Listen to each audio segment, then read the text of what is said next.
What's up, everyone? Welcome to Power Play with CJ. Today, I want to focus in on the Toronto Maple Leafs' unmitigated disaster of a season that is luckily coming to an end very soon.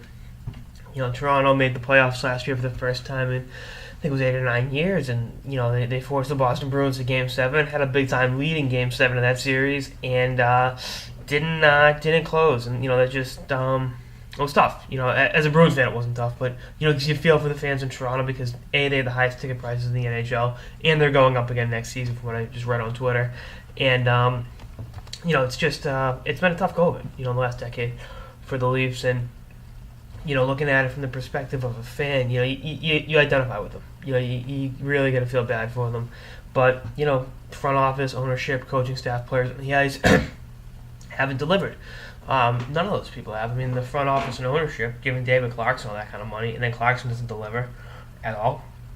Phil Kessel's been amazing this season, but you really can't say they have too many other guys on the roster. You can say it about Van Riemsdyk, but that's about it.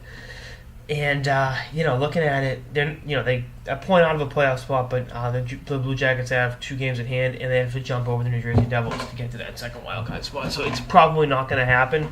And you looking at it as this was just a disaster of a season.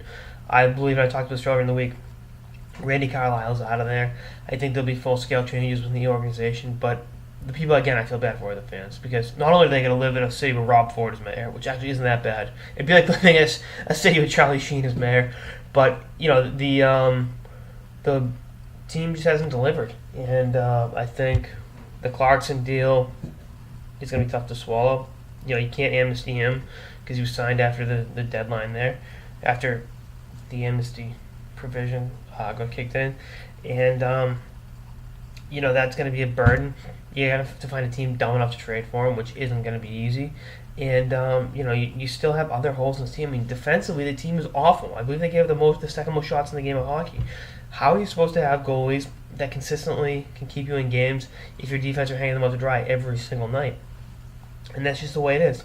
And with regards to the defense, Dion Phaneuf is not a number one defenseman, or he's not a very good number one defenseman, I should say. I know they've locked him up long term. He's the captain, yada yada yada, but he's not a guy that's going to be, a steady force back there that keeps scoring chances against him a minimum, And I mean, I know again people like to antagonize plus minus, but Kessel's even. It's actually Phaneuf is +3, which isn't bad. But the shots against are going to be what's killed this team. And the goalies are pretty good. And I'll do another piece probably later today, maybe tomorrow. But I think Reimer is out of there. They'll re-sign Bernier to a long-term deal, and go from there with that. But it's tough.